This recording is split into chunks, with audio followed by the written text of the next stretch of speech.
most outstanding servant leaders ever, Zig Ziglar. And what a privilege it really, genuinely is for me to be able to be a part of this inaugural event that honors Zig Ziglar. To be honest with you, I was a little reluctant to accept the invitation to be here tonight. I felt like the guy who was nominated for his church's Humility Award. They took it away from him because he had the audacity to go and accept it. And I thought about it, and I couldn't help but think, this is really truly overwhelming to me. It's like a little leaguer being given the Nolan Ryan Award. To give anyone an award named after one of America's most remarkable motivators and communicators. And not only a great servant leader, but a great spiritual leader.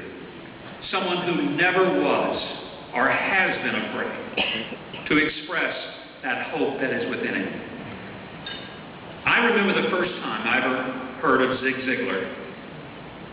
Someone in my church came up and said, "I want to give you a tape." You know, it's been a long time ago when they gave it to you in a cassette tape. A lot of the students at PCA are looking at each other and saying, "What is a cassette tape?" He gave me a tape and he said, "I want you to hear this fabulous message by a man named Zig Ziglar." And my first reaction was, Zig Ziglar, it has to be good. And I listened to it. And I was inspired and challenged.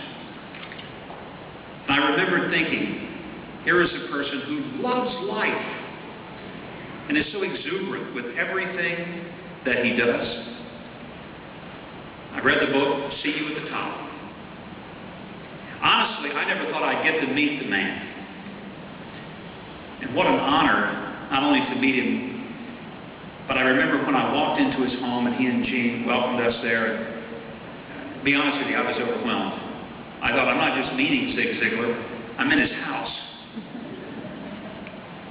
Of course, he told me I had to leave. I couldn't bring all my things in like I'd planned to move in with them.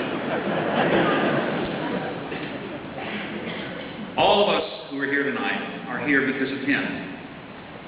I don't have any pretense that anybody came tonight because I was the recipient. I think we all have come because of the person in whose name this award is being honored.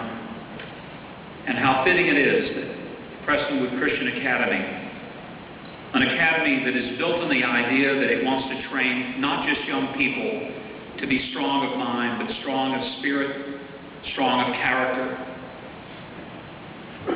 that they would choose Zig Ziglar to be the personification of all the hopes and aspirations that they want to see built in every student.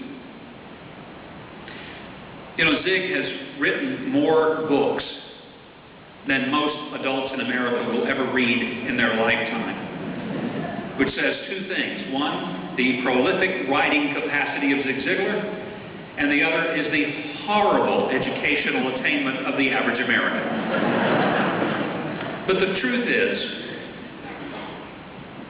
when you think about the impact of Prestonwood Christian Academy, it is not simply the impact of making sure that students are able to get out of a secondary education and on to college and maybe into a career.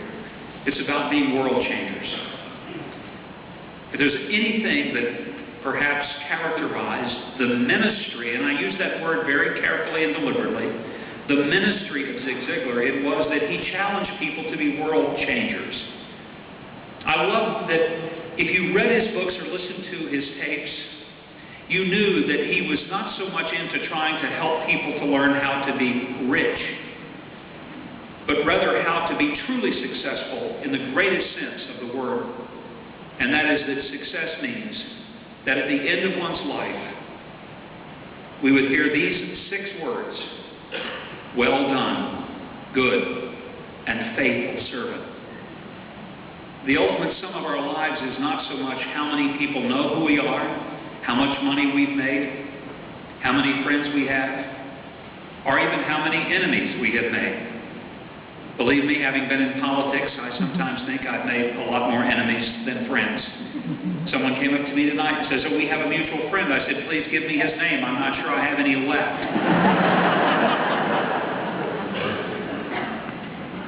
The ultimate value of our life is in whether or not, when God evaluates it, He sees us as one whom He characterizes as servant.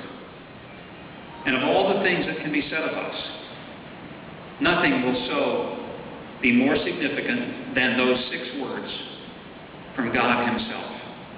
The one who created each of us and created each of us with a very special purpose. And for Him to say, "Well done, good and faithful."